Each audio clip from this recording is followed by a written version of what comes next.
கொண்ட தேவனுக்கு அப்போ எவ்வளவு பவர் இருக்கும் சரியா? அப்போ வந்துட்டு எல்லாத்தையும் வெட்டி போட்டுறாங்க. காலையில ராஜா வந்து பார்த்தா அங்க யுத்த வீரர்கள்லாம் செத்து போயிட்டாங்க. எப்படி நடந்துச்சு?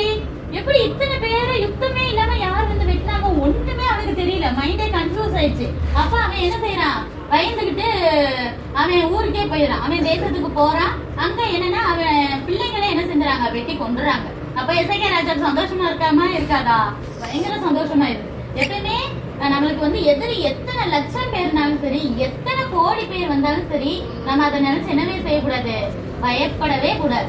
எதுனாலும் நம்மளுக்கு பயம் வந்தா நம்ம தேவ சமூகத்துல ஓடி எனக்கு இப்படிதான் சிச்சுவேஷன் இருக்கு, எனக்கு பயமா இருக்கு. ஏன் உங்க கிளாஸ்லயே யாராவது உங்களை அடிச்சு எதையோ ஒண்ணு பண்ணிட்டு இருக்கலாம், கிள்ளி விட்டு போகலாம், ஏதோ ஒண்ணு செய்வாங்க. அப்படி டார்ச்சர் பண்றவங்க இருக்கதானே செய்வாங்க சில நேரம். அப்ப நீங்க என்ன செய்யணும்? அம்மா அப்பா கிட்ட சொல்றதுக்கு முன்னாடி முதல்ல யார்கிட்ட போய் தான் சொல்லணும்?